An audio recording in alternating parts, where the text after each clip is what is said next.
Hi. Of all the weather phenomena most feared by GA pilots, fog, icing, strong winds and so on, the one that seems to scare people most is thunderstorms. In this video, I'd like to help you think about when and whether to fly if there's a risk or forecast of thunderstorms. Just like in the icing video, I won't cover the theory. There are so many resources out there already, both in text and video, that if you want to know what gives rise to thunderstorms, yes, the pun is intentional, what they consist of, or the dangers within, please have a look at those. This is just going to be about practicalities. The practicalities of forecasting them, evaluating them, avoiding them, and surviving them. Now, again, as in the icing video, I've a delicate path to tread between reinforcing the message you've been given throughout your training, that thunderstorms are very nasty indeed and you mustn't go into them or close to them, but also to say that the reality is that, in Northern Europe anyway, they're usually survivable and the experience of being in one is not quite as bad as advertised. Now, that's not true in the middle of the United States. A severe thunderstorm in the band between South Dakota and Texas is likely to kill you. The same goes for the tropics, particularly in Central Africa and the Amazon. Even in Italy, over the Alps and Apennines, they can be dangerous. But for the bulk of PPLIR members flying in Northern Europe, we're unlikely to encounter a thunderstorm so bad that we may as well fold our arms and accept our fates. I guess that in my career I've accidentally penetrated maybe 5 to 8 thunderstorms in aircraft from AA5B through light twins to executive jets, and I'm not only here to tell the tale, but the experience was nowhere near as bad as the books say. That's not to encourage you to fly in a way that increases your risk of thunderstorm penetration, but only to say that if you do accidentally end up in one and you fly carefully and gently, you're probably going to survive with no damage to the aircraft and just have a story for the club bar. Many experienced IFR pilots have, at one time or another, for reasons of equipment failure, misjudgment or lack of alternative, ended up in a thunderstorm and have lived to tell the tale. You certainly shouldn't deliberately plan to penetrate a thunderstorm, and, with modern equipment and the advice in this video, there's every reason why you should not accidentally penetrate one. Another confusion I want to address is between CBs and thunderstorms.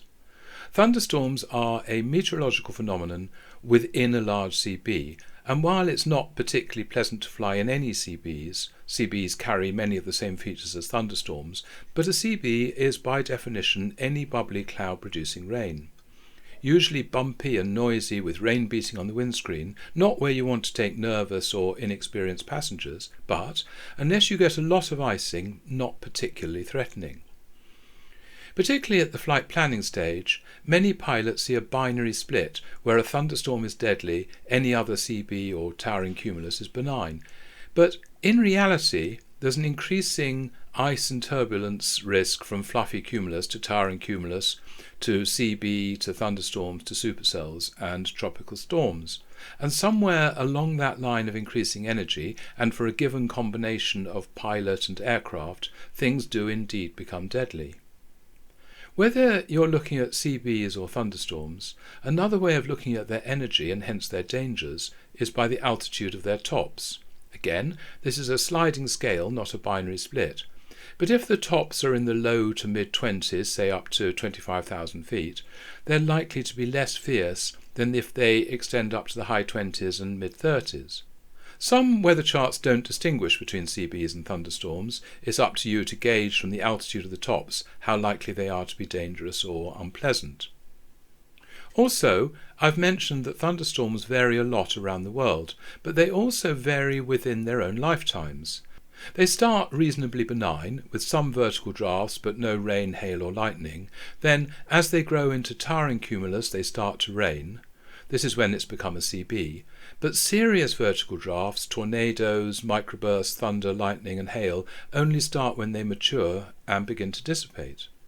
Without going into detail, we've all been taught that the dangers of thunderstorms are hail damage, turbulence, which is a problem for both holding altitude and the risk of structural damage, water ingestion leading to possible flame out, and distracting noise, as well as dangers beneath and near thunderstorms such as downdrafts, microbursts, wind shear, hail, and in the extreme, tornadoes. Both flight planning when there are thunderstorms about and avoidance in flight require practice, not just theory. I hope in this video to give some hints from my 50 years experience.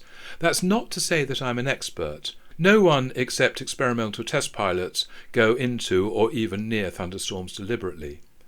But I've been at this a while and some of my experience may be helpful. So let's start with the forecast. The core principle is that the location, timing and even existence of a thunderstorm is very difficult, not possible really, to forecast accurately even on the day. However, we can get a reasonable indication of the likelihood of convective activity in advance. This is because we can forecast the conditions for thunderstorms, lifting plus moisture. Why are thunderstorms difficult to forecast? I think a useful analogy is starting a piston engine. We all know that all you need to start an engine is air, fuel, spark, and a jolt to get it moving. But in any particular conditions, with the engine at any particular temperature, with the fuel at any particular temperature, with any particular priming, is that engine going to start first blade, 20th blade, or not at all? I've started a piston engine very approximately 10,000 times, and although I can say vaguely an injected engine starts sooner when it's cold than when it's hot, I can't make any precise prediction. The engine needs the right conditions and a jolt to start, and so does a thunderstorm. Even then, we don't know whether it will start from a particular jolt. What does this mean for flying? It means we have to see and avoid thunderstorms whenever menacing conditions are forecast. If we cannot guarantee to see the thunderstorms with our eyes, we need to see them electronically. So let's look at flight planning for the general location of thunderstorms. Gramet, Windy, TAFS and old school charts are all useful ways of alerting you to the risk of thunderstorms. There is a difference between air mass, orographic and frontal thunderstorms. Air mass thunderstorms are local and temporary and can be kicked off by a factory chimney anywhere pretty much at random. Whole areas are unlikely to be blocked out. They blow with the wind or the air mass, so their movement is predictable from their previous track. An airport is only likely to be unavailable for a short time. Orographic thunderstorms are generally static, can last for hours, can extend along a whole mountain range, but can be relied on not to move away from the topography that gave rise to them. Once they develop, they're quite easy to fly round, but they can suddenly appear without much warning and become quite violent quite quickly. Frontal thunderstorms move with the front, so their movement can be tracked and predicted, but they can extend for hundreds of miles, so can involve very long or impossible detours, and you either have to pick your way between them with radar or storm scope, or simply land and wait. Lifted index, Li, is a measure of the temperature difference between a lifted parcel of air and its surroundings. The higher the Li, meaning the closer to zero, the less likely a thunderstorm. Though don't be fooled, Li is expressed as a negative number, so the larger the number, albeit negative, the more likely is a thunderstorm. Yeah, quite, go figure. If you want to forecast the chances of thunderstorms more than a few hours in advance, you need a combination of Li and moisture content. It's possible to get a strong Li with no thunderstorm, or even any precipitation, but in northern Europe there's pretty much always moisture about, so Li isn't a bad proxy. Using Windy and other products, there are now direct thunderstorm forecasts, and it might be best to go to them in preference. But if you are relying on Li, the rules of thumb are: if the Li is above -0.5, thunderstorms are unlikely. Between -0.5 and -3.5, they're possible. Between -3.5 and -5.5, probable. -5.5 to -6.5 expect severe thunderstorms, and anything less than -6.5, that is to say a bigger negative number, expect violent thunderstorms. As I've said in previous videos, Autorouter's Gramet is great, and when you see a notable Li on a Gramet, it's good as an alerting tool. It tells you where on your planned route you're forecast to encounter areas at risk of thunderstorm activity.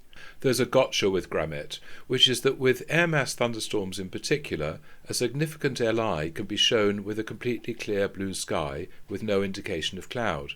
If you don't notice and interpret correctly the LI symbol, this can sucker you into thinking it's going to be a perfect clear day. However, Gramet is a vertical slice. But because the main tool of avoidance is to turn, it's more important to get a sense of the forecast horizontal area of thunderstorm activity. Windy has a couple of different forms of direct thunderstorm forecast. One is based on LI, humidity and probably other factors to give a general view on where thunderstorms can be expected.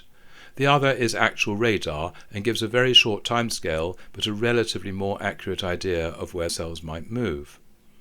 It's worth remembering that the turbulence and vertical currents created by a thunderstorm are not generally visible. We use two analogues, precipitation and lightning strikes. Weather radar, whether ground-based or on board, detects atmospheric moisture. Droplet size is proportional to convection and therefore a proxy for the strength of a cell. Onboard radar doesn't detect frozen precipitation, so returns from hail are generally very weak and not of much use for hail avoidance in flight. Lightning strikes are detected by their recognizable radiomagnetic signature. While we cannot see the turbulence, the bit we're most concerned about, heavy rain, hail and strikes, will so often accompany it that radar and strike detection are a good way to see where the cells are, individually and even better in combination. Seeing how areas of thunderstorms are forecasted to develop during the day and how they're forecast to move can be very helpful in flight planning, but remember that good graphics do not mean an accurate forecast. These forecasts need to be treated as a guide. Gramet and Windy are the new way, but there's still plenty of room for the old ways, charts and TAFs.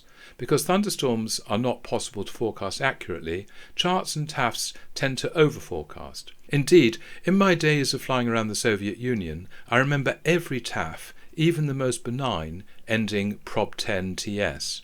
I suspect that was because no one was ever sent to the Gulag for forecasting a thunderstorm which never happened, but failing to do so might well have had that result. However, there is some human expertise going into a TAF, and that expertise can be a useful guide to timing.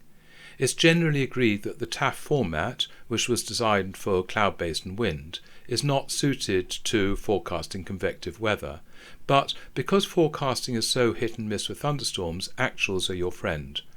METARs and ground radar tell you what's going on right now, without any doubt. While on the ground, while flight planning, even very shortly before takeoff, you can see ground radar on many sites as well as strikes.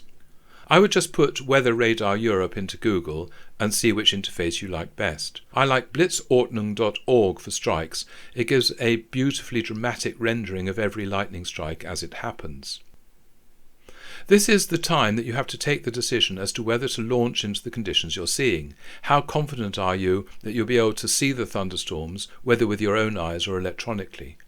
If you are confident of seeing them, will you be able to find a route around or between them, or is there a risk of becoming surrounded?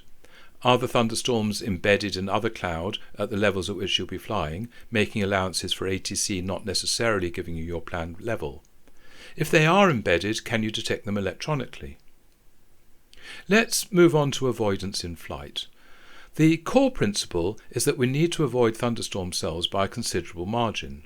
Because of various errors inherent in the various detection systems in terms of latency and timing, direction of travel, speed of growth, turbulence beyond the core and so on, we just don't have good enough data to skim past cells. Avoidance needs to be the sum of the factors of size of thunderstorm plus rate of development plus error in seeing, e.g. latency of weather radar images, onboard radar limitations such as shading and masking. Looking at the various tools in our box, nothing beats visual avoidance. If individual storms stand out against a beautiful blue background with crisp edges, then flying between them, with clearance from ATC, is easy. For air mass thunderstorms in northwest Europe, one can often get good visibility by getting on top of most of the weather and being able to clear the shoulders of the CBs. Typically, flight level 120 to 150 will suffice. Do remember that the direction of travel is not intuitive. We are used to hair or smoke blowing downwind, so we might think that the anvil is the trailing edge, but it in fact shows the direction the wind is pushing the storm. However, we are generally being moved in the same air mass, so if you forget about the drift and just point the nose such that you're going to miss the cloud, that generally works. If we cannot be sure to be able to see the clouds, we need to see them electronically. As most of us are not blessed with internet in flight, the next best thing is to get satellite downloads of weather radar and strikes. As far as I know, there are only two solutions available in Europe, Goltzer and Garmin Connects. They essentially achieve the same result, but at significantly different cost and marginally different utility. Connects is much more expensive, both in terms of capital and running costs, than Goltzer. It has the advantage that it presents directly on your navigator and on some MFDs, and also offers 5-minute updates rather than Goltzer's 15 minutes. Goltzer, on the other hand, will show on ForeFlight, SkyDemon and some other iPad apps. I've flown with both, and though Connects is a little better, I personally would not consider the difference worth paying for. Both these ground-based weather solutions provide information on convective activity, precipitation and strikes, but they cannot be used for tactical avoidance in the way airborne radar can, because they're always out of date. I'm not sure of the timings for Connects, but I imagine they're similar to Goltzer, and Goltzer is never less than 4 minutes out of date, and, if everything is working correctly, not more than 19 minutes. The time of the reading is shown on the screen. You can use the play function to watch the progress and therefore make a reasonable projection of the movement over the 20 minutes following the last update. As I said earlier, thunderstorms grow and dissipate as well as move, so you really have no certainty, but you can make some very educated guesses. At the very least, I head for the trailing edge of the heavy rain. I can be fairly certain that it will have moved somewhat before I arrive, but I'm going to get as close as I dare without risking getting into the next cell. If circumstances are more critical, I'll actually plot on the screen the timing of the movement of a gap between the cells against my ETA for being in the gap, and work out exactly where I should be heading. This is best done with SkyDemon or ForeFlight overlay, as you can rubber band your route using the position of the weather. However, this is effectively using the information tactically, which I just said you shouldn't do.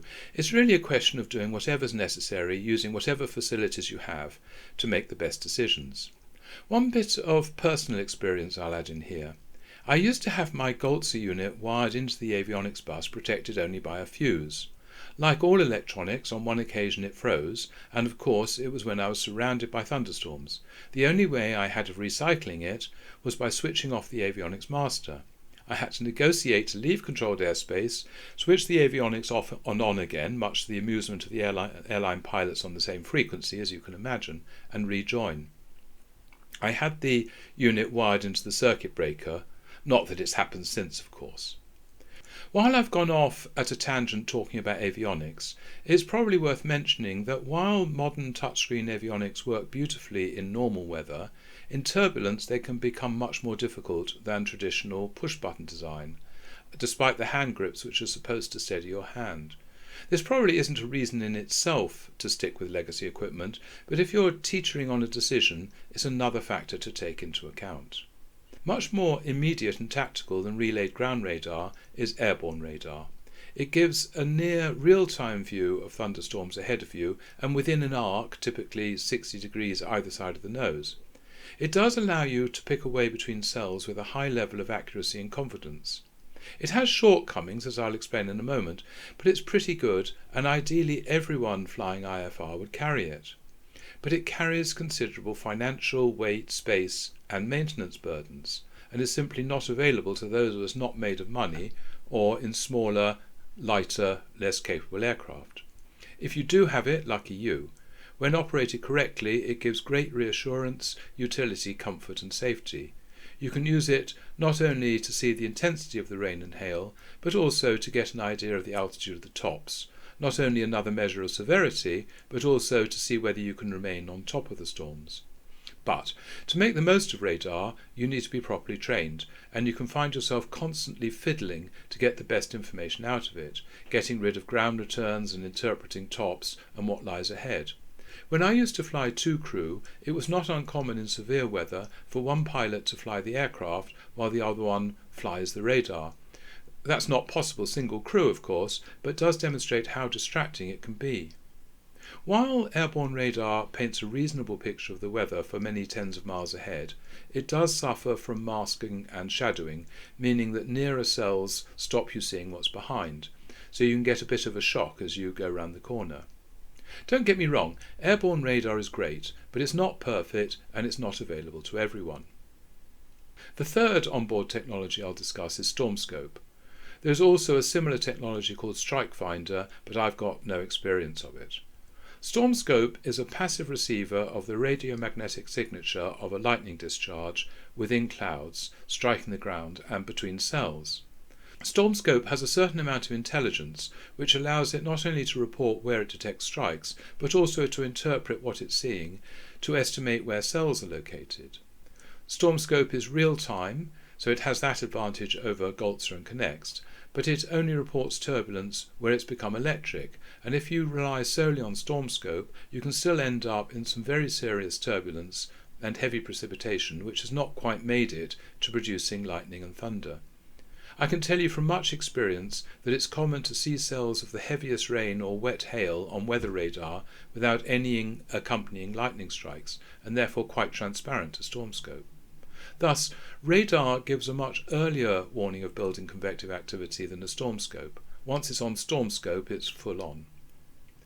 I fly with a combination of Goltzer radar and StormScope, which I think gives the best of all worlds without the costs and weight sacrifice of onboard radar. If you don't have onboard thunderstorm detection and yet are still flying on a day when CBs are around, there are two other resources which may be able to help. In some countries, ATC radar will detect weather and will help you, whether when you ask or sometimes on their own initiative. I can't give you a list of which do and which don't, but I can tell you that Germany definitely does show weather and will warn you, whereas in the UK weather is suppressed and they have no ability to tell you. And, finally, one method which I think will work in theory, though I've never actually tried, but might be worth a go in extremis, is to use your traffic detection system, whether TAS or ADS-B, to follow where other better equipped traffic is going. If you hear a call sign asking for a turn to avoid weather, and you can see where they are, you could ask for a heading towards where they seem to be going. This is a technique used by commercial air transport, but remember they have better capability to deal with adverse weather than most of us, so they could be leading you into conditions you can't cope with. If all else fails, it might be worth a try. Now, let's discuss what you do in controlled airspace when you can see that your track is going to be uncomfortably close to a cell. You should express your wishes as request 10 or 20 or whatever degrees left or right to avoid. ATC finds it very useful to know for how many miles you need the deviation. You can either volunteer that information in the first call, request 15 degrees right for 30 miles to avoid, or wait for them to ask. Whether they ask or not will depend on the airspace, traffic and the individual controller. Sometimes you just don't know how long you'll need the change, in which case make a guess and either tell them it's approximate or just keep it to yourself and tell them later as the situation becomes clearer. If there's a big storm right in front of you and you're happy to go either way, just tell them, request 15 degrees left or right to avoid.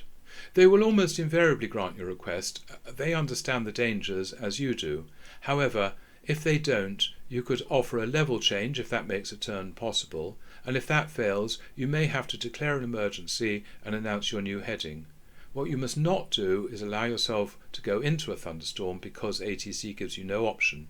Under those circumstances, you must exercise your rights and privileges as the commander of the aircraft and leave ATC to sort it out. I've never had that in 50 years of IFR flying, so I wouldn't worry too much about it. The one thing I have had was when I was outside controlled airspace and the gap between Stansted and Luton was entirely blocked by a thunderstorm. Neither Stansted nor Luton would let me through their airspace. They had troubles of their own on such a convective day, but that's different matter. I was outside controlled airspace and had plenty of options, such as rerouting, diverting or holding. I was not their responsibility. So, by how far should we avoid thunderstorms? It does depend whether we are upwind or downwind. Upwind, we can reasonably go within about 5 or 10 nautical miles without danger, but on the downwind side we should avoid it at least by the length of the anvil, and probably 10 miles more than that. The anvil can be deceptive, as the area underneath appears to be blue sky, but it can be very turbulent and contain rain or hail, and should emphatically be avoided. I've talked a lot about avoiding thunderstorms, but what if it all goes wrong and you end up in one? If you do end up in a thunderstorm in northwest Europe, generally it's not going to be too awful or threatening. If you're over the Alps or Apennines, it could be somewhat worse, but the really threatening thunderstorms that we read about ripping aircraft apart are generally found only in the middle of the United States and in the tropics. There is, of course, a continuum. It all depends on the amount of energy in the storm, and that relates to how big it grows before dissipation. It's just more likely to grow threateningly large in the tropics than in northern Europe. The important thing is to ensure that your control movements are gentle and do not exceed the desired limitations of the aircraft. If the POH specifies a turbulence penetration speed, or VB, you should slow down to that. If no such speed is specified, use 80% of the top of the green arc. You should trade accuracy for gentleness. The way I always look at it, if you're fool enough to have found your way into the middle of a thunderstorm, the chances of someone else being in there with you are very remote, and if your altitude varies by a few hundred or 1,000 feet, it's almost certainly not going to matter. On the other hand, if you make violent control inputs for the sake of maintaining your altitude or heading, you're much more likely to create serious problems for yourself. The orthodoxy is that the autopilot should be switched off in turbulence, for fear that it will be over-aggressive in trying to maintain altitude and heading or track. I've no particular evidence to the contrary, but I do sometimes wonder whether that advice was developed in the time of simpler autopilots, and whether, if you have a digital autopilot with envelope protection, it might not be better left engaged, as it will be designed to operate smoothly, possibly more smoothly than you, the pilot, might. If you do have a more sophisticated autopilot and elect to keep it engaged, it's best to select a raw pitch mode or vertical speed set to 0 feet per minute. Use of altitude hold mode should be avoided. If the autopilot does trip off, be prepared to counter a large outer trim force. But I re-emphasize that the official advice is to switch it off, so I can only recommend that you do so. Obviously, de-ice and anti-ice systems should be set to 11, as you're likely to encounter moderate or even severe icing. If you have time, you should secure the cabin, most importantly ensuring that your and your passengers' seatbelts and harnesses are on tight. I've only hit my head on the cockpit roof a couple of times, and that's taught me to make sure I'm well strapped in. If you find yourself in a cell, you need to make your best estimate of the quickest and safest way out.